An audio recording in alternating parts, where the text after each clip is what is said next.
Madness theme now.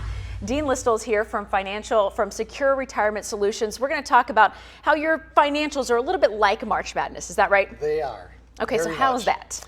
A couple things. First of all, at the beginning of each year, a lot of people put together financial plans. Unfortunately, after 2 or 3 months, people forget all about them. So we use March Madness as a great opportunity to go back and talk to these clients and say, okay, let's revisit these plans. Oh, that's a good idea. And it kind of just puts you at a guide, like where are you at, 2 or 3 months into the year? That's right. We don't want to get too far into the summer and let the budget get away from them. Let's talk about that. For financials, it always seems for people who aren't like super strict at a budget, it seems overwhelming when you're like, where do I even start?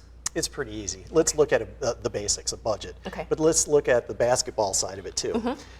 When you create your bracket, what you do is you choose the teams that give you the best opportunity to win a championship.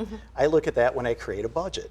So what we do is we look at expenses that give you the best opportunity for a balanced budget. Okay, very easy, and they sort of parallel each other. Okay, and that's just the basics right there. That's a basic. And then we always have to watch out for, like you say, these bracket busters. But Bracket it's the same thing too with like your budget, like things that can hurt you. You have a bracket buster, you also have a budget buster. When it comes to a bracket buster, we're familiar with that. What happens here is, let's say as an example, you have a team that you have chosen for the Final Four. Unfortunately, they get beat in the first round. Yes. That could bust your bracket. Well, budgets are the same way. You have a budget that you want to have balance at the end of the year. Unfortunately, you have some expenses you didn't plan on. Those could bust your budget. So you need to set aside some additional money outside of your budget, dip into that to take care of those expenses. It keeps your budget whole. How much would you say we need for an emergency fund? How much is a good idea? Typically, a rule of thumb, when you're younger, probably 2 months worth of salary. Okay. When you're older, about 6 months worth. Why is that? Why does it differ whenever you're older? You're getting a little bit closer to the end game. When you get to retirement, you're no longer going to have money coming in as payroll. That makes sense, absolutely. We also need to talk about setting your goals too, because each of us has a different goal. Some is a house, some people want a new car, some just want, a fun retirement. Perfect. And what you need to do is, first of all, when you set up a financial plan, you do have to find out what are your goals.